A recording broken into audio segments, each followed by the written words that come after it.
السلام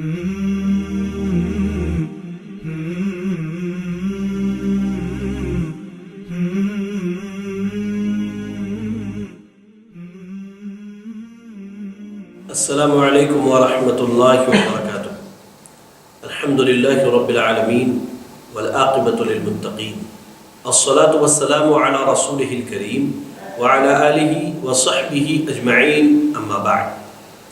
محترم و مکرم ناظرین اکرام، میں آپ سب کا دینی بھائی عمران احمد سلفی آپ سب کا استقبال کرتا ہوں آج کے ہمارے اس دوسرے ایپیسوڈ میں۔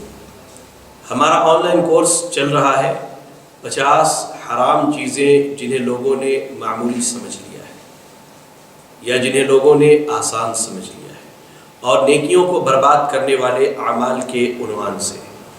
ناظرین، اس سے پہلے کے ایپیسوڈ میں آپ کے سامنے شرک کے متعلق مختصراً کچھ باتیں رکھی گئی، اور اس کے بعد شرک کی رائج صورتوں میں ایک بڑی صورت قبر پرستی پر آپ کے سامنے کچھ بنیادی باتیں رکھی گئی۔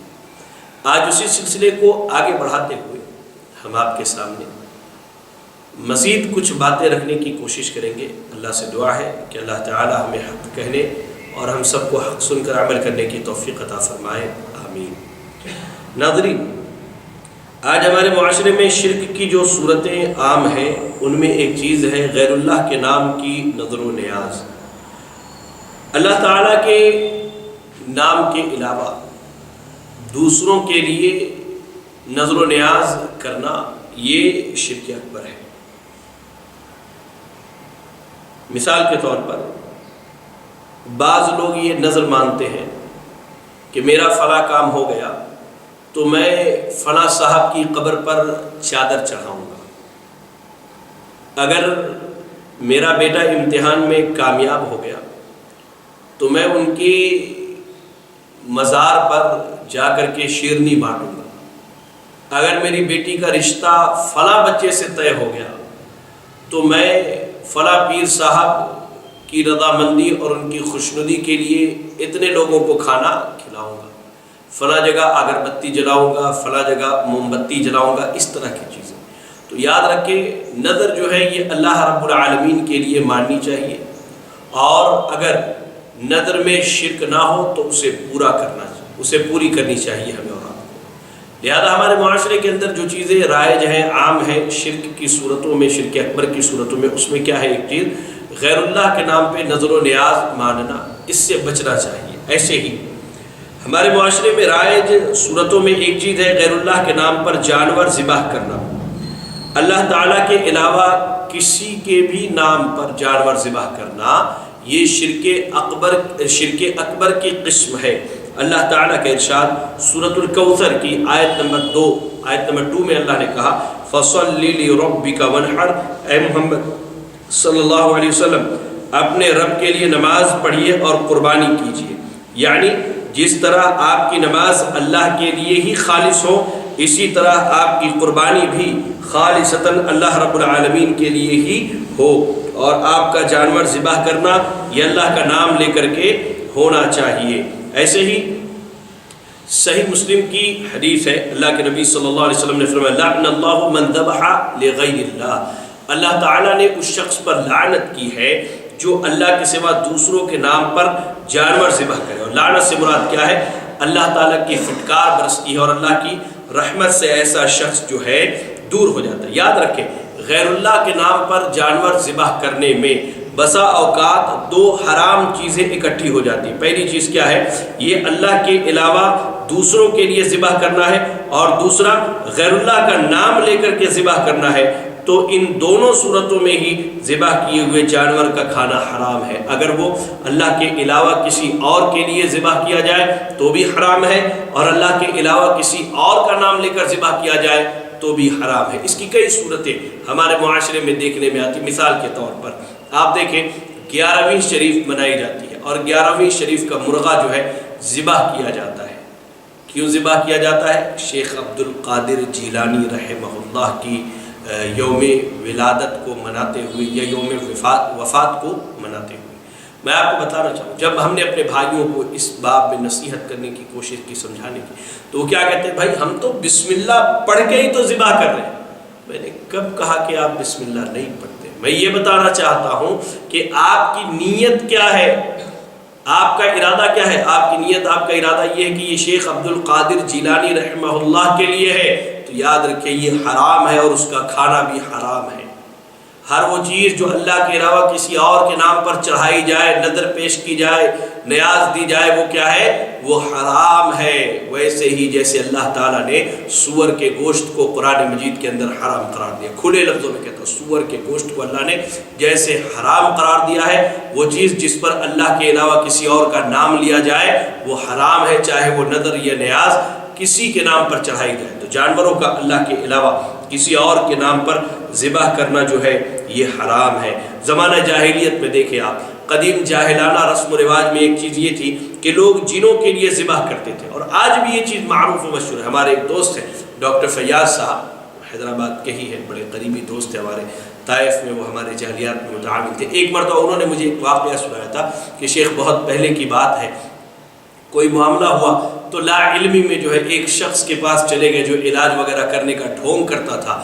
اس نے کہا کہ ایک کالا بکرا لاؤ، اسے ذبح کرو اور فلاں جگہ لے جا کر کے اسے پھینک دینا، اور پلٹ کے دیکھنے کی ضرورت نہیں، سیدھے جیسے پھینکو الٹے پیر ہی واپس چلے آؤ۔ اللہ، کیوں بھائی؟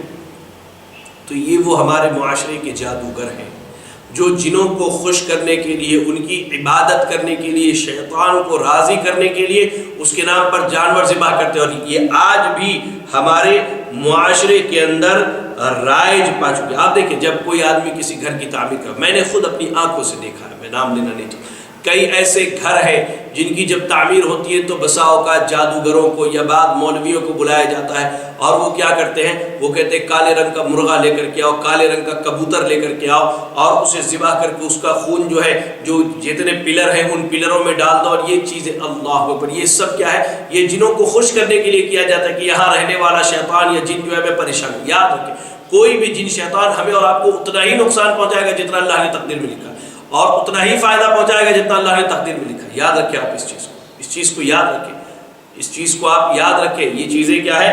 حرام ہے، اور آج ہمارے معاشرے کے اندر کیا ہے؟ یہ چیزیں رائج پا چکے۔ تو اللہ کے علاوہ دوسروں کے نام پر جانور ذبح کرنا یہ شرعاً حرام اور ناجائز ہے۔ ایسے ہی آج ہمارے معاشرے کے اندر جو خرابی عام ہوئی ہے، یا شرک اکبر کی جو صورت عام ہو چکی ہے، ایک چیز یہ ہے حرام کو حلال اور حلال کو حرام قرار دینا۔ شرک اکبر کی یہ صورت عصر حاضر میں بہت عام ہو چکی ہے، اللہ کی حرام کردہ چیزوں کو حلال یا حلال کردہ چیزوں کو حرام کرنا، یا یہ اعتقاد رکھنا کہ اللہ تعالیٰ کے علاوہ بھی کوئی ایسا ہے جو حلال حرام کرنے کا اختیار رکھتا ہے۔ اسی طرح اپنے معاملات کا فیصلہ کروانے کے لیے اپنی خوشی اور اختیار کے ساتھ غیر شرعی عدالت کی طرف رجوع کرنا اور جاہلانہ وضعی قوانین سے فیصلے کروانے کو جائز اور حلال سمجھنا، یہ کفر اکبر ہے۔ اللہ تعالیٰ نے ہمارے لیے شریعت اسلامیہ کو نازل کیا، یہی ہماری زندگی کا دستور ہے، یہی ہماری زندگی کا ضابطہ ہے، یہی ہماری زندگی کا قاعدہ اور قانون ہے۔ اسی کے مطابق ایک مسلمان کی زندگی کے فیصلے ہونے چاہیے، اسی کے مطابق اس کی زندگی گزرنی چاہیے، اسی کے مطابق اسے اپنے تمام تر معاملات میں فیصلے کرنے چاہیے۔ یاد رکھیں اللہ کو چھوڑ کر، اس کے رسول کو چھوڑ کر یہ جو وضعی قوانین یا عدالتوں کے ہم جو چکر لگا رہے، اگر ہم راضی ہیں اس سے تو واللہ ہم کفر پر ہیں، ہم شرک پر ہیں، ہمیں اس سے توبہ کرنی چاہیے، توبہ کرنی چاہیے ہمیں اور آپ کو اس سے۔ یاد رکھیں اللہ رب العالمین قرآن مجید سورۃ التوبہ کی آیت نمبر 31 میں اللہ نے کہا اتخذوا احبارهم ورهبانهم اربابا من دون اللہ، ان لوگوں یہودیوں اور عیسائیوں نے اللہ کو چھوڑ کر اپنے عالموں اور درویشوں کو رب بنا لیا۔ جب یہ آیت کریمہ حضرت عدی بن حاتم رضی اللہ تعالیٰ عنہ جو عیسائی مذہب کو چھوڑ کر مسلمان ہو چکے تھے، انہوں نے سنی تو انہوں نے کہا اے اللہ کے رسول، عیسائی اپنے علماء کی پوجا تو نہیں کرتے، پھر ان کو رب بنانے کا کیا مطلب ہے؟ تو آپ صلی اللہ علیہ وسلم نے کہا کہ یہ بات نہیں کہ اگر ان کے علماء اللہ کے حرام کردہ چیزوں کو حلال کر دے تو عیسائی اسے حلال سمجھتے ہیں، اور وہ اللہ کے حلال کردہ چیز کو حرام کر دے تو عیسائی اسے حرام سمجھتے ہیں۔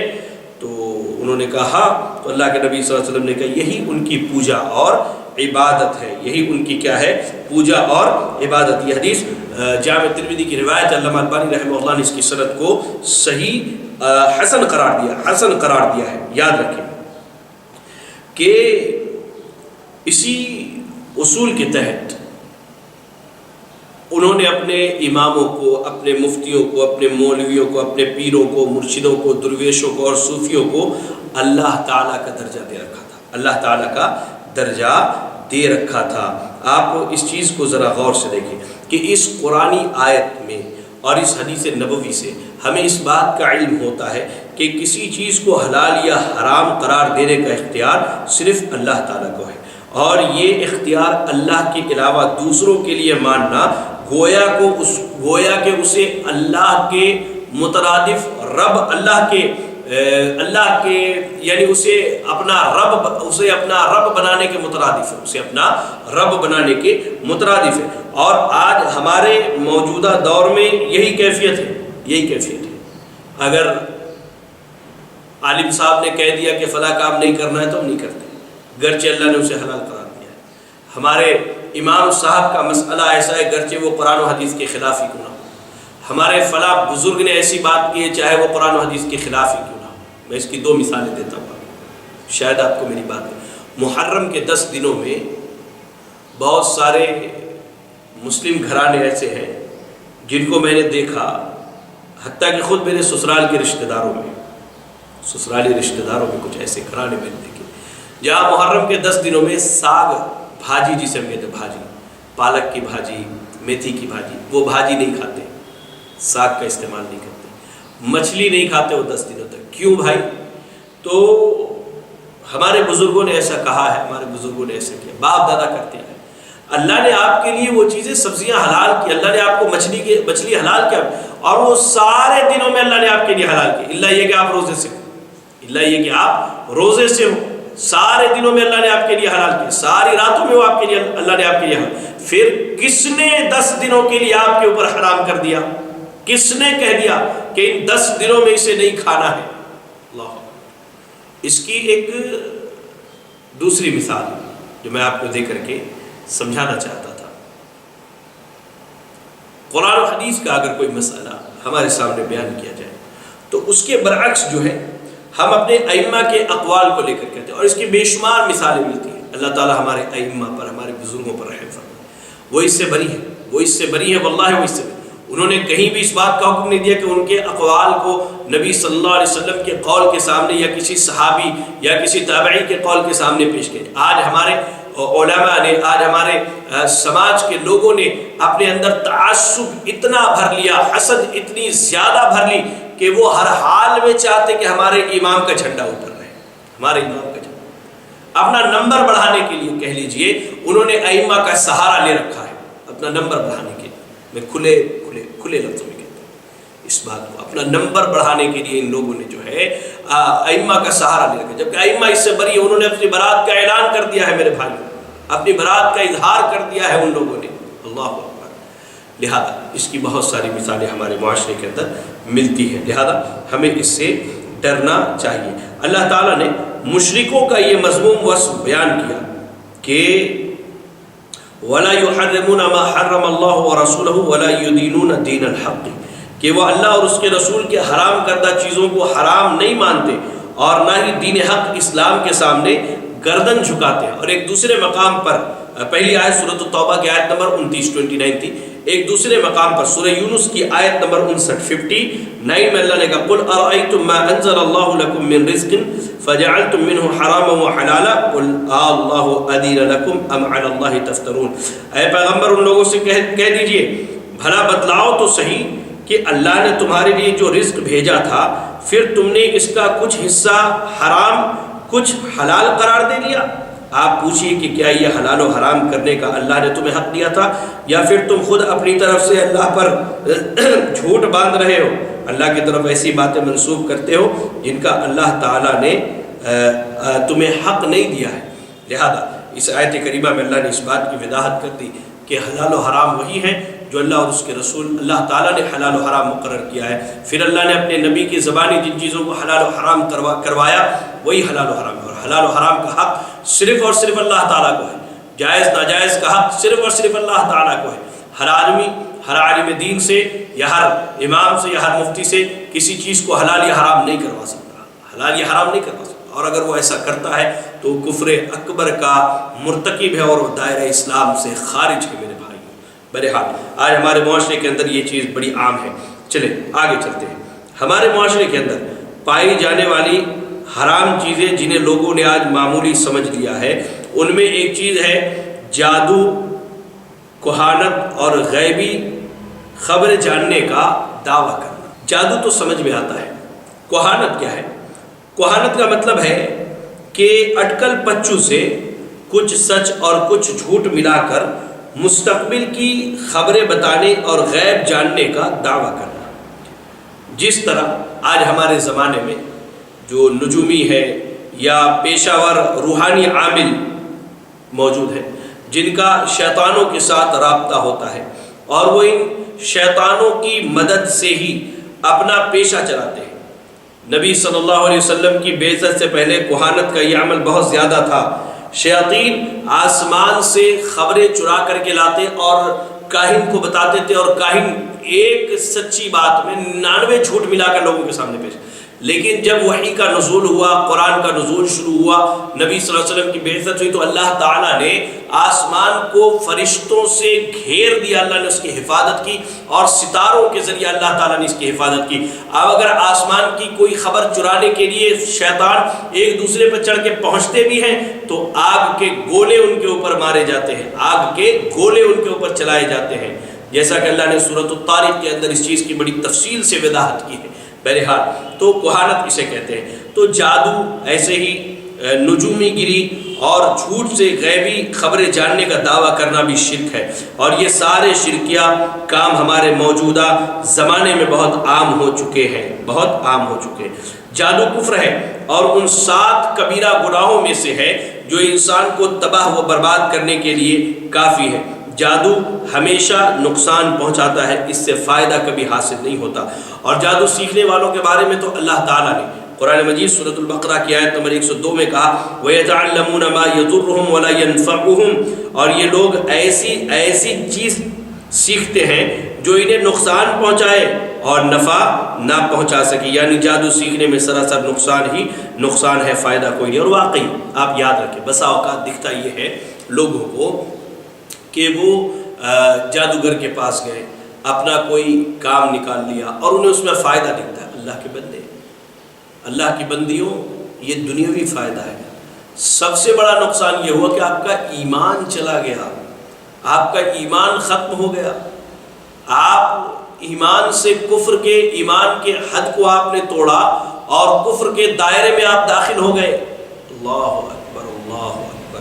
ایسے ہی اللہ رب العالمین نے جادوگر کے تعلق سے کہا سورہ طٰہٰ کی آیت نمبر 69 میں وَلَا يُفْلِحُ السَّاحِرُ حَيْثُ أَتَىٰ، اور جادوگر جہاں سے بھی جائے یا جہاں سے بھی آئے وہ ہرگز کامیاب اور بامراد نہیں ہو سکتا، اسے کبھی غلبہ نصیب۔ وقتی طور پر وہ ہو سکتا ہے کہ وہ جیت جائے اور وہ جو ہے اپنے آپ کو بڑا ثابت کر لے، لیکن اس کے 2 بڑے نقصان ہیں۔ پہلی چیز، وقت آنے پر اللہ تعالیٰ اسے ذلیل و خوار کرے گا، اللہ تعالیٰ باطل کو ذلیل و خوار اور رسوا کرے گا، اسے ضائع کرے گا۔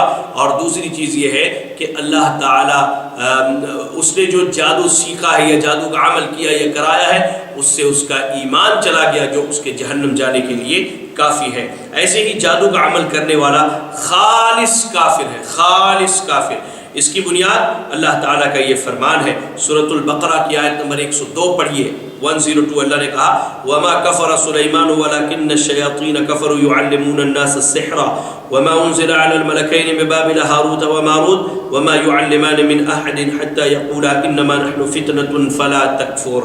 حضرت سلیمان نے تو کفر نہ کیا، بلکہ یہ شیطانوں کا کفر تھا کہ وہ لوگوں کو جادو سکھایا کرتے تھے، لوگوں کو جادو سکھایا کرتے تھے۔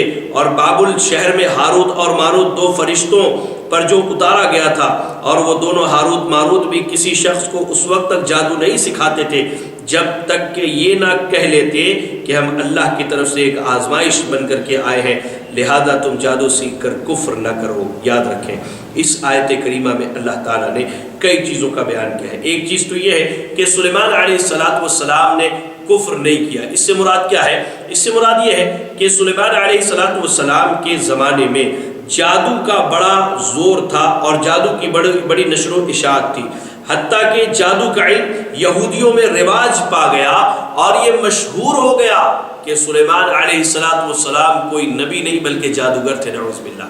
یہ چیز یہودیوں میں مشہور ہو گئی اور انہوں نے یہاں تک پھیلا دیا کہ سلیمان علیہ السلام جو ہے وہ اپنی پوری سلطنت اور بادشاہت جو ہے وہ جادو کے ذریعے ہی چلاتے تھے۔ اور میں آپ کو بتلاؤں کہ جب قرآن نے سلیمان علیہ السلام کو نبیوں کے صف میں شمار کیا، جب نبی صلی اللہ علیہ وسلم نے انبیاء کا ذکر کیا اور اس میں سلیمان علیہ السلام کا ذکر آیا تو یہودیوں نے یہ طعنہ دینا شروع کر دیا کہ سلیمان علیہ السلام تو نبی تھے ہی نہیں، نعوذ باللہ، جادوگر تھے۔ تو اللہ تعالیٰ نے ان کے متعلق اور ان کے تعلق سے اللہ نے یہ فرمایا کہ سلیمان علیہ السلام کا دامن جو ہے جادو سے بالکل پاک ہے، صاف ہے۔ جادو یہ کفر ہے اور کفر کا ارتکاب سلیمان علیہ السلام جیسے جلیل القدر اور عظیم پیغمبر کیسے کر سکتے ہیں؟ جب سلیمان علیہ السلام کے دور میں جادو کا بڑا زور پھیل رہا تھا تو سلیمان علیہ السلام نے جادو کی ساری کتابوں کو جو ہے ایک جگہ جمع کیا اور انہیں اپنے تخت کے نیچے دفن کر کے دبا دیا۔ ان کی وفات کے بعد جو ہے شیطانوں نے وہ کتابیں جو ہے نکالی اور لوگوں میں یہ عام کرنا شروع کر دیا کہ سلیمان علیہ السلام اسی جادو کے ذریعہ جو ہے اپنی حکومت چلاتے تھے۔ تو اللہ تعالیٰ نے ان کا رد کرتے ہوئے سورۃ البقرہ کی آیت نمبر 102 میں فرمایا وما کفر سلیمان علیہ السلام نے کفر نہیں کیا، انہوں نے کفر نہیں، شیطانوں نے اصل کفر کیا۔ یعلمون الناس السحر، لوگوں کو جادو سکھلا کر کے، تو جادو سکھانا در حقیقت کفر ہے، جادو کرنا کرانا در حقیقت کفر ہے۔ اور اللہ نے کہا وما انزل علی الملکین ببابل، عراق کا مشہور شہر تھا، شہر بابل، وہاں پر اللہ تعالیٰ نے 2 فرشتے نازل کیے تھے، ہاروت اور ماروت، اور یہ دونوں انسانی شکل میں لوگوں کے درمیان رہتے تھے اور انہیں اللہ نے بطور آزمائش کے بھیجا تھا اور یہ لوگوں کو بتلا بھی دیتے تھے کہ دیکھو جادو سیکھنا نہیں، اللہ نے ہمیں آزمائش کے لیے بھیجا، اگر تم سیکھو گے تو تم کفر کرو گے، لیکن اس کے باوجود لوگ نہیں سنتے تھے اور ان سے جادو سیکھتے تھے۔ اور آج فی زمانے میں، ہمارے زمانے میں دیکھیے، جب لوگ کسی سے انتقام لینا چاہتے ہیں، کسی کے تعلق سے حسد کی آگ میں اگر جل رہے ہوتے ہیں، کسی کو تکلیف دینا ہوتا ہے، کسی کو تباہ اور برباد کرنا ہوتا ہے، تو واللہ وہ جادوگر کے پاس جاتے ہیں۔ اور جادوگر کیا ہے؟ یہ حرام طریقے سے، ناجائز طریقے سے لوگوں پر ظلم و زیادتی کے اسباب مہیا کرتا ہے۔ اب یہ جادو کرنے والا، کرانے والا، واللہ یہ دونوں اسلام سے خارج ہیں، دونوں اسلام سے خارج ہیں، دونوں اسلام سے خارج ہیں۔ اللہ اکبر۔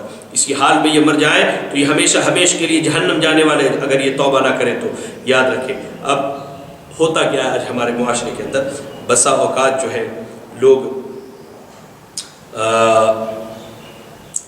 جادو کو ختم کرنے کے لیے جادو کا سہارا لیتے ہیں۔ علاج چل رہا ہے کتاب و سنت سے، اور ہم بہت جلد باز ہیں، ہم بہت جلد جو ہے نا امید ہو جاتے ہیں۔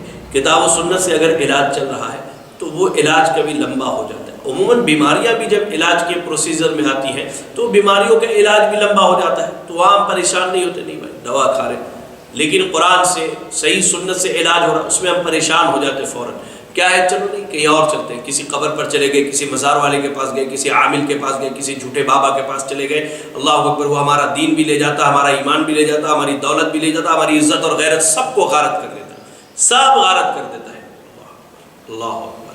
تو اس صورت میں ہمارے بہت سارے نادان بھائی جو ہیں وہ فوراً جو ہے جادو کا علاج جادو سے کروانے کے لیے چلے جاتے ہیں اور ان کا ایمان چلا جاتا۔ نہیں، آپ کتاب و سنت سے علاج کیجیے۔ شریعت کے اندر جو ہے علاج سکھلایا گیا ہے، بتلایا گیا ہے، اور نبی صلی اللہ علیہ وسلم نے جو دعائیں، جو اذکار اور جو چیزیں سننے اور کہنے کو کہی، پڑھنے کو کہی، اسے پڑھیے۔ اور جو علماء ربانی ہیں جنہوں نے اپنے تجربات سے بہت سارے لوگوں کا علاج کیا کتاب و سنت کی روشنی میں، ان کے تجربات سے فائدے اٹھائیے۔ وحید عبدالسلام بالی حفظہ اللہ کی کتاب ہے، ایسے شیخ سعید بن علی بن وہب القحطانی رحمہ اللہ کی کتاب ہے، دیگر بڑے بڑے ائمہ اور علماء کی کتابیں ہیں، ان کی خطبات اور تقریریں ہیں جن سے ہم اور آپ فائدہ اٹھا سکتے ہیں۔ ایسے ہی بعض بھائی جو ہے وہ کاہنوں کے پاس آتے ہیں، عراف کے پاس آتے ہیں، اور وہ آنے کے بعد کیا ہے، وہ ایک زمین پر زائچہ بناتا ہے، زائچہ بنانے کے بعد جو ہے اس میں وہ دیکھتا ہے کہ اس کا ستارہ گردش میں ہے یا نہیں ہے، یا وہ کوڑی یا سپی وغیرہ بجا کر کے یا شیشے سے بنی ہوئی کوئی گول چیز یا پیالی میں منتر پڑھ کر اور لوگوں کی ہتھیلیاں دیکھ کر کے ان کی قسمت کی باتیں بتلاتا ہے۔ اور تھوڑا یہ ٹرینڈ اور آگے بڑھا ہے، ہر سیٹرڈے یا سنڈے کو جو ہے اخبار میں، اسپیشل اردو اخبار میں جو ہے آپ دیکھیں آپ کا ستارہ کیا کہتا ہے، اس عنوان سے جو ہے وہ ایک باضابطہ وہ پیراگراف رہتا ہے پورا، وہاں آپ کی پیدائش 1 جنوری سے لے کر 1 مارچ کے درمیان ہوئی ہے تو آپ کا ستارہ یہ کہتا ہے آپ کو یہ خوشی ملنے والی ہے، یہ نقصان، اعوذ باللہ من الشیطان۔ اور یہ ہم بڑے شوق سے پڑھتے بھی ہیں، ہم بڑے شوق سے پڑھتے بھی ہیں۔ ایسے ہی آپ دیکھیے اس کی ایک شکل یہ بھی ہمارے معاشرے کے اندر رائج ہے کہ ایک آدمی پنجڑے میں طوطا لے کر کے جاتا ہے، پیرٹ، اور وہ کیا ہے، وہ ایک لفافہ اٹھا کے لاتا ہے اور وہ پڑھ کر کے ہمیں بتاتا ہے، اس سے خوش ہو جاتے ہیں۔ اچھا، ایک شکل اس کی یہ بھی ہے، شادی بیاہ کے معاملے میں نے دیکھا لوگ جنتری دیکھتے ہیں، جنتری دیکھتے ہیں، آپ نے سنا ہوگا کہ یہ نورانی جنتری ہے، یہ فلاں جنتری ہے، جنتری دیکھتے ہیں۔ کیا دیکھتے بھائی کہ ان دنوں میں ستارہ گردش میں تو نہیں ہے، اعوذ باللہ من الشیطان۔ شادی کے لیے جو تاریخ طے کی جا رہی وہ تاریخ کیسا ہے، شادی کے لیے جو دن مقرر کیا جا رہا وہ دن کیسا ہے، اور اتنی جہالت لوگوں میں عام ہو گئی ہے، اتنی جہالت عام ہو گئی ہے، اللہ اکبر۔ نوجوان بچے اور بچیاں شادی کی عمر کو پہنچ گئے، لیکن اپنی جہالت کی وجہ سے آج بھی انہیں شادی کے بندھن میں بندھنے سے روکا جا رہا ہے، حلال طریقے سے ان کی یعنی خواہشات پورا کرنے سے روکا جا رہا ہے۔ یہی وجہ ہے کہ سماج کے اندر بدکاری، بے حیائی، برائی، فحاشی عام ہو رہی ہے۔ میں نے خود دیکھا لوگ جنتری لے کے بیٹھتے، کیا ہے بھیا؟ تو اس میں جو ہے ہم تاریخ دیکھ رہے ہیں، اور تاریخ میں اور یہ بھی دیکھا جاتا ہے باضابطہ کہ ان دنوں میں کہیں ستارہ گردش میں تو نہیں ہے، یہ دن اچھے تو ہیں، سارے دن اللہ کے ہیں، سارے دن اچھے ہیں۔ کچھ لوگوں نے تو اپنے اوپر ماہ محرم میں شادی بیاہ کرنا حرام کر لیا ہے۔ کس نے حرام کیا بھائی؟ اللہ نے حرام کیا ہے۔ اللہ نے اپنے رسول کی زبانی کہا کہ محرم میں شادی بیاہ نہیں کر سکتے۔ ہمارے یہاں تو آپ یاد رکھیں مہینوں کے نام تو عربی میں ہیں، محرم، صفر، ربیع الاول، ربیع الثانی، جمادی الاولی، جمادی الثانی، یہ اس طرح جو محرم مہینوں کے، ہمارے یہاں کچھ الگ سے نام ہے۔ کیا ہے؟ محرم، صفر، ترتیجی، 13 تیزی جسے کہتے ہیں، خالق کا چاند، اعوذ باللہ۔ خالق کا چاند کیا ہے؟ لوگوں کا عقیدہ یہ خالی ہے، مہینہ خالی ہے، صفر کے مہینے میں نکاح نہیں کرتے، اعوذ باللہ۔ بھائی یہ دن یہ رات سب اللہ نے بنائے اور سب خیر ہے ہمارے لیے، سب خیر ہے ہمارے لیے۔ بہرحال تو اس طرح کی چیزیں جانا کاہنوں کے پاس اور اس طرح کی چیزیں دیکھنا، وہ 100 میں سے 1 بات سچی اور 99 جھوٹ بولتا ہے۔ ہم ایک سچی بات سن لیتے تو ہم فکر میں پڑ جاتے، فلاں صاحب کے پاس گیا تھا یا گئی تھی، انہوں نے ایسا بتلایا اور ان کی بات بالکل صحیح ہے۔ وہ 99 جھوٹ ختم، ان سارے جھوٹ پر ہمارا اعتماد اور یقین ہو جاتا ہے۔ اور یہ ساری چیزیں وہ شیطان کی مدد سے کرتا ہے۔ وہ کیا ہے؟ شیطان کی مدد سے کرتا ہے۔ یاد رکھیں، جو شخص ایسے لوگوں کے پاس آئے ان سے پوچھے اور ان کی باتوں پر یقین کر لے تو ایسا شخص اگر مر جائے تو وہ کفر کی حالت میں مرتا ہے۔ اللہ کے نبی صلی اللہ علیہ وسلم ارشاد فرماتے ہیں، مسند احمد کی روایت ہے، علامہ البانی رحمہ اللہ نے اس کو صحیح قرار دیا، من اتا کاہنا او عرافا فصدقه بما يقول فقد كفر بما انزل على محمد۔ جو شخص کاہن، نجومی وغیرہ کے پاس آیا اور اس کی باتوں کی تصدیق کی تو اس نے حضرت محمد صلی اللہ علیہ وسلم پر اتاری گئی چیز یعنی قرآن یا مکمل دین اسلام کا کفر کیا۔ جو شخص یہ بات تو تسلیم کرتا ہے کہ کاہن اور نجومی غیب کی خبر نہیں جانتے لیکن اس کے باوجود جاتا ہے، ایک تو وہ ہے جو جاتا ہے، پوچھتا ہے اور یقین بھی کر لیتا ہے، اور ایک وہ ہے جو اس کے پاس جاتا ہے لیکن اس کی باتوں کا یقین نہیں کرتا۔ تو ایسا شخص جو صرف جائے، ایسے شخص کے پاس جو غیب کی خبریں بتاتا ہے یا کہانت یا یہ سب چیزیں کرتا ہے، 40 دن تک اس کی نماز قبول نہیں ہوتی ہے۔ صحیح مسلم کی روایت ہے، اللہ کے نبی صلی اللہ علیہ وسلم نے فرمایا، من اتى عرافا فسأله عن شيء لم تقبل له صلاة 40 لیلہ، کہ جو آدمی کسی عراف کے پاس آئے اور نجومی یا کاہن کے پاس جا کر کے کسی چیز کی خبر دریافت کرتا ہے، اس کی 40 دن تک نماز قبول نہیں ہوتی۔ اچھا دیکھیے، ایک چیز یہاں آئی ذہن میں تو وہ بھی بتا دوں، آج ہمارے معاشرے میں کیا عام ہے، ہماری اگر کوئی چیز چوری ہو گئی تو ہم حضرت کے پاس پہنچ جاتے ہیں، ہماری اگر کوئی چیز چوری ہو گئی، گم ہو گئی تو فوراً فلاں عالم صاحب کے پاس پہنچ جاتے ہیں۔ اچھا وہ عالم صاحب بھی کیا کرتے ہیں، کچھ نمبرات لکھتے ہیں اور نمبرات کے لکھنے کے بعد جو ہے آپ سے پوچھتے کہ آپ کے گھر میں کون کون ہے، آپ کہتے ہمارے گھر میں 10 لوگ ہیں، کسی پر کوئی شک ہے، ہاں فلاں کے اوپر شک ہے۔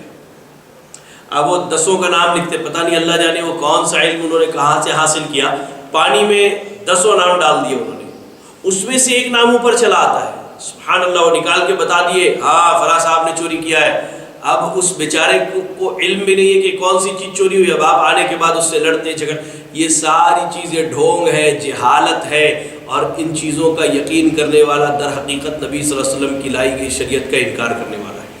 پوچھ لینے والے کی تو 40 دن نماز ہی قبول نہیں ہوتی ہے، اور اگر یقین کر لیا تو اللہ رب العالمین ایسے شخص پر جنت کو حرام قرار دیتا ہے۔ 40 دن نماز قبول نہیں ہوتی۔ علامہ امام نووی رحمہ اللہ فرماتے ہیں لیکن اس شخص پر سچی توبہ اور 5 فرض نمازوں کا ادا کرنا واجب ہے، یعنی قبول نہ ہونے کا ہرگز یہ مطلب نہیں کہ وہ 40 نمازیں پڑھے نہیں یا 40 دن تک نماز نہیں پڑھے، چلو 40 دن کے بعد نماز پڑھیں گے کیونکہ 40 دن تک نماز قبول نہیں ہو رہی، نہیں، بلکہ ایسے شخص کو چاہیے کہ فوراً سچی توبہ کرے اور نمازوں کی پابندی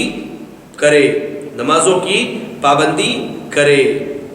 فرض نماز تو اسے ادا ہی کرنا ہے، لیکن اس کے اس جرم کی وجہ سے وہ اس کے اجر و ثواب سے محروم رہ جائے گا۔ اچھا آپ دیکھیں، کاہنوں کی بات چلی ہے تو ہمارے معاشرے میں ایک چیز ہم بچپن میں دیکھا کرتے تھے کہ ایک روبوٹ ہے اور آپ اس روبوٹ میں 5 روپے ڈالیے اور وہاں سے ایک بڑا سا ہیڈ فون جو ہے سر کان پہ لگائیے اور وہ آپ کے متعلق بہت ساری آپ کو باتیں بتلاتا ہے۔ اس میں کیا ہوتا تھا کہ کچھ باتیں ایسی ہوتی تھی جو انسان کے مزاج کے مطابق مل جاتی، ہاں ایسا ہوا ہے، اب ان چیزوں کا وہ یقین کرتا ہے۔ تو یہ جتنے آج ہمارے معاشرے کے اندر بیٹھے ہیں اس طرح کے کاہن ہیں، جادوگر، یہ سارے پیشہ ور لوگ ہیں، اور یہ ہمارے ایمان کے دشمن تو ہی ہیں، ہمارے مال کے بھی دشمن ہیں، ان سے بچنا چاہیے۔ ان سے کیا ہے؟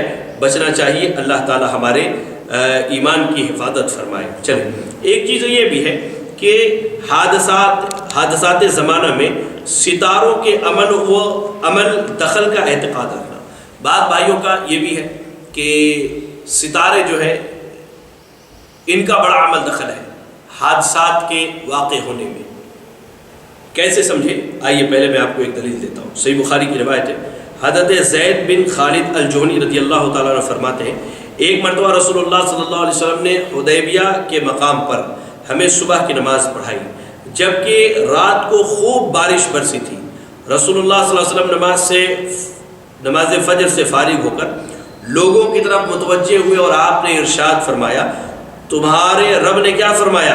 صحابہ اکرام نے کہا کہ اللہ اور اس کے رسول ہی بہتر جانتے ہیں۔ آپ صلی اللہ علیہ وسلم نے فرمایا، اللہ تعالیٰ فرماتا ہے، آج صبح میرے بندوں میں سے کچھ میرے ساتھ مومن ہوئے اور کچھ کافر ہوئے۔ جنہوں نے یہ کہا کہ ہمیں اللہ تعالیٰ کے فضل و رحمت سے بارش نصیب ہوئی، وہ مجھ پر ایمان لائے اور ستاروں کا کفر کیا، اور جنہوں نے یہ بات کہی کہ ہمیں فلاں اور فلاں ستاروں کے فلاں مدار میں جانے کی وجہ سے بارش ملی، انہوں نے میرے ساتھ کفر کیا اور ستاروں پر ایمان لے آئے۔ اللہ اکبر۔ آپ دیکھیں اخبارات، میگزین اور ڈائجسٹ وغیرہ میں شائع ہونے والے ستاروں کے مخصوص ناموں اور برجوں کے ذریعے سے اپنی قسمت معلوم کرنا حرام ہے۔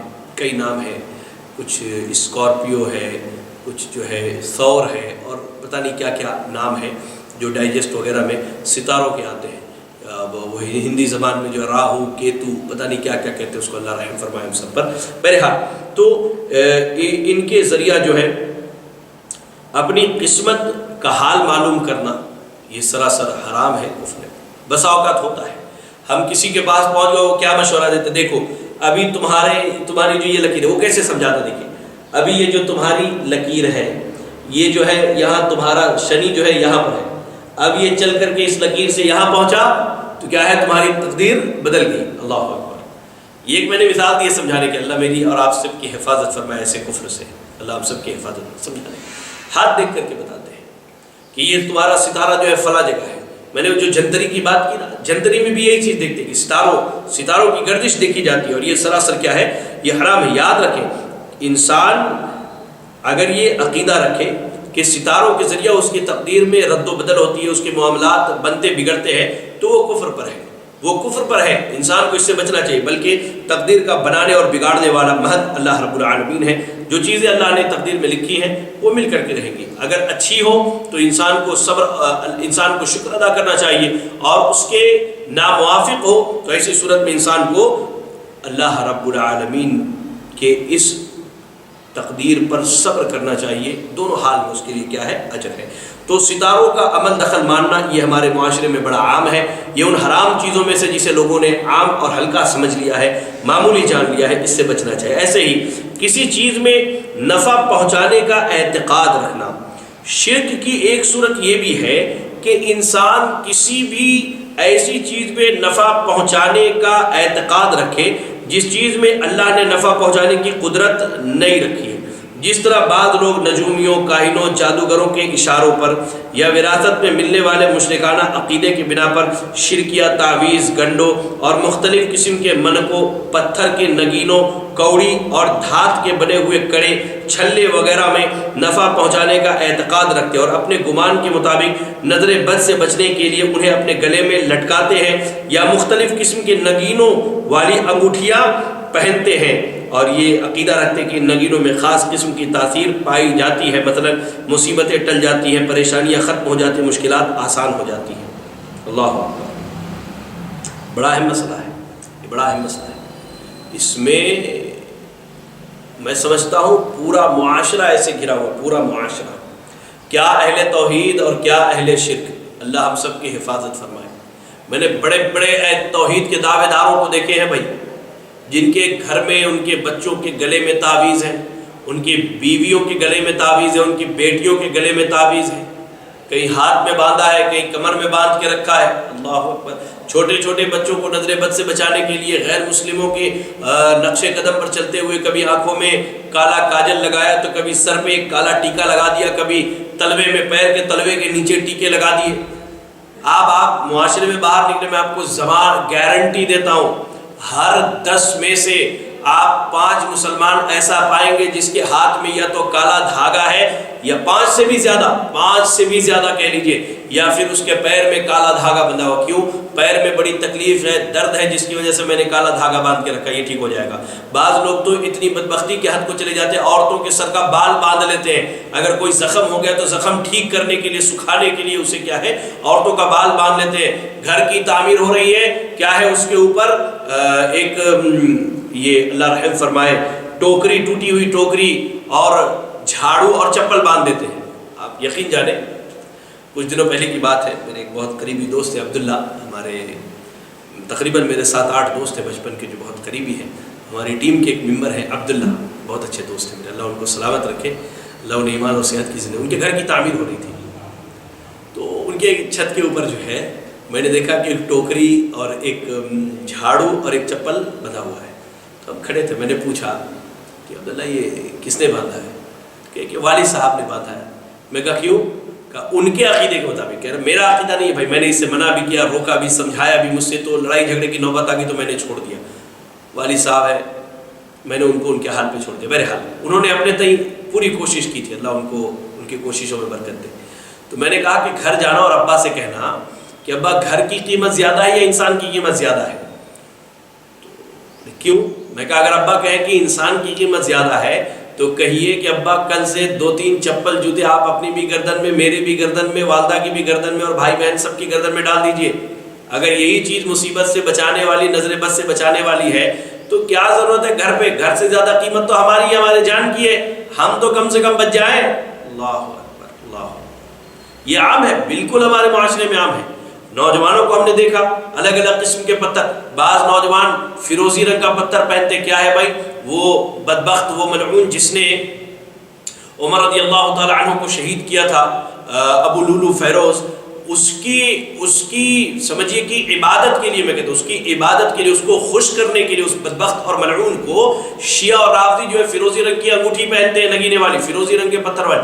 آج اہل سنت کے بھی نوجوانوں کو ہم نے دیکھا، اہل سنت کے نوجوانوں کے ہاتھوں میں فیروزی رنگ کے پتھر ہے، ان کو نہیں معلوم، اس چیز کا علم نہیں ہے، وہ انہوں نے دیکھا کسی کو کرتے ہوئے کر لیا۔ کوئی فلم اسٹار ہاتھ میں کوئی کڑا پہنتا ہے، ہمارے نوجوان پہنتے ہیں، کوئی بریسلیٹ پہنتا ہے، ہمارے نوجوان پہنتے ہیں، گلے میں میں نے نوجوانوں کو جو ہے وہ کیا کہتے ہیں سلیب، جو عیسائی جو لٹکاتے ہیں نا سلیب، جس پہ نعوذ باللہ ان کے عقیدے کے مطابق انہوں نے عیسیٰ علیہ السلام کو نعوذ باللہ پھانسی دیا تھا، وہ سلیب مسلم نوجوان پہنتے ہیں. مسلم نوجوانوں کی میں بات کر رہا ہوں آپ کو. مسلم ہاتھوں پر کیا ہے سلیب گدوا کر کے رکھا ہوا. اعوذ باللہ من الشیطان الرجیم، اعوذ باللہ من الشیطان الرجیم. یاد رکھیں یہ ساری چیزیں اس طرح کے پتھر پہ نہ آپ وہ واقعہ یاد کیجیے. عمر رضی اللہ تعالیٰ عنہ نے حجر اسود کو بوسہ دیتے وقت کیا کہا تھا کہ اے حجر مجھے معلوم ہے کہ تو صرف ایک پتھر ہے، نہ تو نفع پہنچا سکتا ہے نہ نقصان پہنچا سکتا ہے. میں نے اللہ کے نبی کو تجھے یہ بوسہ دیتے ہوئے دیکھا اس لیے میں نے بوسہ دیا. اللہ کے نبی صلی اللہ علیہ وسلم نے کبھی کوئی پتھر نہیں پہنا. آپ نے پتھر پہننے کی تعلیم نہیں دی، بلکہ جو بیماری کے لیے کچھ پہنتے نا، ہاتھ میں کڑا پہن لیا، پیر میں کالا دھاگا باندھ لیا. اللہ کے نبی صلی اللہ علیہ وسلم نے ایک نوجوان کے ہاتھوں میں چھلے دیکھے، ویسے ہی پیتل کے یا تانبے کے کچھ تو تھے. اللہ کے نبی نے پوچھا یہ کیوں پہنا ہے؟ کہا کمزوری دور ہوگی اس سے. اللہ کے نبی صلی اللہ علیہ وسلم نے کہا یہ صرف تمہارے ایمان کو اور تمہیں کمزور کرے گا، اس سے زیادہ یہ کچھ نہیں کر سکتا. اس سے زیادہ کیا ہے یہ کچھ نہیں کر سکتا. تو نفع اور نقصان کا اعتقاد رکھنا کسی چیز کے تعلق سے یہ شرعاً ناجائز ہے، حرام ہے. کسی پتھر میں کوئی تاثیر نہیں، کوئی پتھر نفع نقصان کا مالک نہیں. کوئی دھات چاہے سونا ہو، چاندی ہو، پیتل ہو، تانبا ہو یا المونیم ہو، کوئی بھی چیز ہو وہ نفع نقصان کا مالک نہیں ہے. چپل، جوتا، جھاڑو لٹکانا یہ نفع نقصان کا مالک نہیں ہے. بچوں کو کالا ٹیکا لگانا اس سے نفع نقصان نہیں ہوتا. گاڑی کے آگے پیچھے جوتی لٹکا لینا، پھٹے ہوئے پرانے جوتے لٹکا لینا، اس سے نفع نقصان حاصل نہیں ہوتا. اگر کوئی یہ اعتقاد رکھتا ہے تو وہ شرک اکبر کا مرتکب ہے. یہ شرک اکبر کا مرتکب ہے. اور یاد رکھیں اس قسم کی تعویذ اور تمیمہ لٹکانے والوں کے بارے میں اللہ کے نبی صلی اللہ علیہ وسلم نے کہا من تعلق تمیمۃ فقد اشرک. مسند احمد کی حدیث ہے، جس نے تمیمہ لٹکایا، تعویذ وغیرہ لٹکایا، اس نے شرک کیا. ہاں قرآنی اور غیر قرآنی تعویذ کے بارے میں اختلاف ہے علماء کے درمیان، اور راجح قول یہ ہے کہ قرآنی تعویذ سے بھی احتیاط کرنا چاہیے. اس کی وجہ کیا ہے؟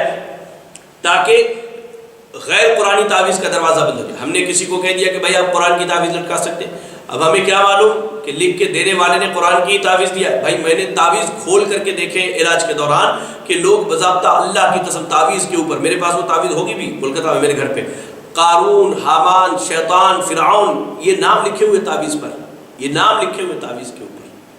تو دروازہ بند کرنے کے لیے علماء نے کہا کہ قرآنی تعویذ کی بھی ممانعت ہے.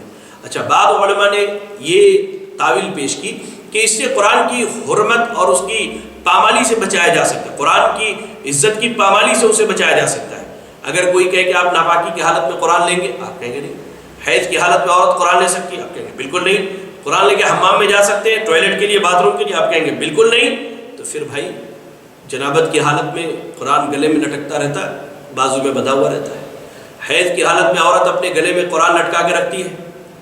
آپ تعویذ لٹکا کر کے حمام میں چلے جاتے ہیں، ٹوائلٹ باتھ روم کے لیے بیٹھ جاتے ہیں. اللہ اکبر، اللہ کی پناہ. تو علماء نے ان وجوہات کی بنیاد پر اس سے منع کیا. بہرحال تو یہ تو شرک اکبر کی کچھ صورتیں تھیں جو ہمارے معاشرے میں عام ہیں، جو میں نے آپ کے سامنے رکھی. انشاءاللہ آگے چل کے شرک اصغر کی اور مزید کئی چیزیں جو ہیں آپ کے سامنے اس عنوان پر رکھی جائے گی کہ 50 حرام چیزیں جنہیں لوگوں نے معمولی سمجھ لیا. اللہ سے دعا کریں کہ اللہ تعالیٰ ہمیں حلال کو حلال سمجھ کر حلال کو اختیار کرنے کی توفیق عطا فرمائے، اور حرام کو حرام سمجھ کر اس سے بچنے کی توفیق عطا فرمائے.